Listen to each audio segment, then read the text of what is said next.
A lo largo de nuestra historia como raza humana, hemos pasado por varias etapas de nuestras civilizaciones, desde las más primitivas como el salvajismo de la era de la prehistoria, las más crudas como la Edad Media, hasta la civilización que nos encontramos actualmente. Todas estas etapas tienen algo en común, todas han tenido una administración de la sociedad.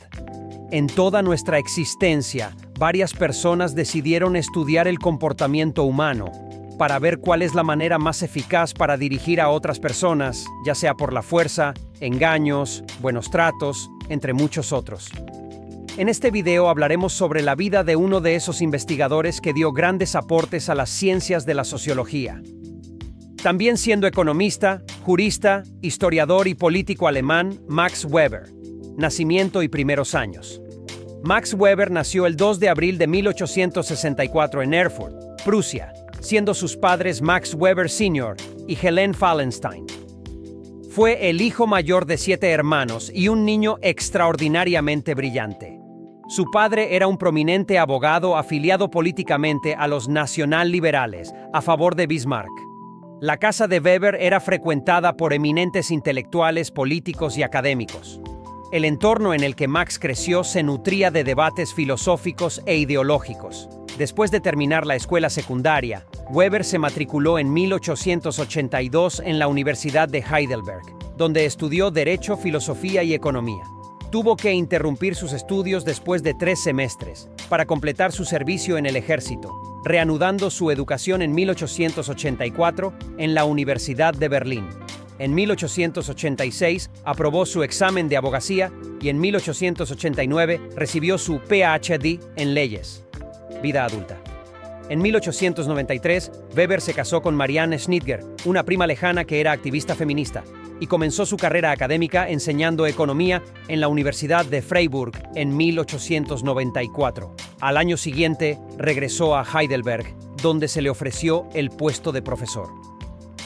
El discurso inaugural de Weber en Freiburg, en 1895, marcó el punto culminante de su carrera, donde hizo un análisis de la situación política de Alemania después de estudiar 5 años a la clase obrera y los liberales. En su discurso dio a luz el concepto de imperialismo liberal.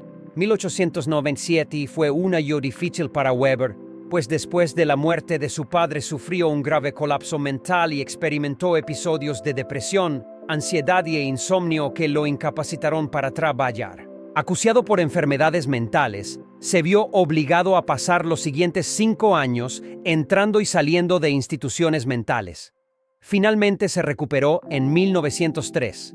Volvió a trabajar, siendo editor en una renombrada revista de ciencias sociales.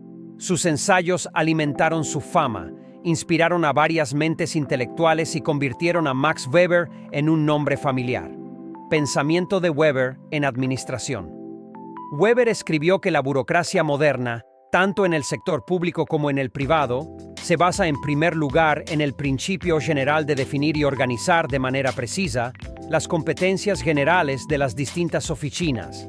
Estas competencias están respaldadas por leyes o reglamentos administrativos. Para Weber esto significa una división rígida del trabajo que identifique claramente las tareas y deberes regulares del sistema burocrático particular. Los reglamentos describen las cadenas de mando firmemente establecidas, los deberes y la capacidad de obligar a los demás a cumplirlo. La contratación de personas con calificaciones particulares y certificadas respalda la ejecución regular y continua de los deberes asignados. Weber señala que estos 3 aspectos constituyen la esencia de la administración burocrática en el sector público. En el sector privado, estos 3 aspectos constituyen la esencia de la gestión burocrática de una empresa privada. Weber creía que incluso bajo el socialismo, los trabajadores trabajarían en una jerarquía, pero que ahora la jerarquía se fusionaría con el gobierno. En lugar de una dictadura del trabajador, preveía la dictadura del funcionario. Últimos años. Continuó enseñando hasta 1918 y también participó activamente en la política, defendiendo la sobriedad y las decisiones unánimes.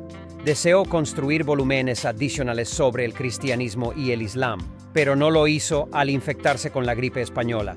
Weber ayudó en la redacción de la nueva constitución de la fallida República de Weimar y a la fundación del Partido Demócrata Alemán, pese a que no se consideraba socialista. Murió de una infección pulmonar el 14 de junio de 1920. Su manuscrito de Economía y Sociedad quedó inconcluso, pero fue editado por su esposa y se publicó en 1922. Así fue la vida de Max Werner, una gran influencia de la sociología,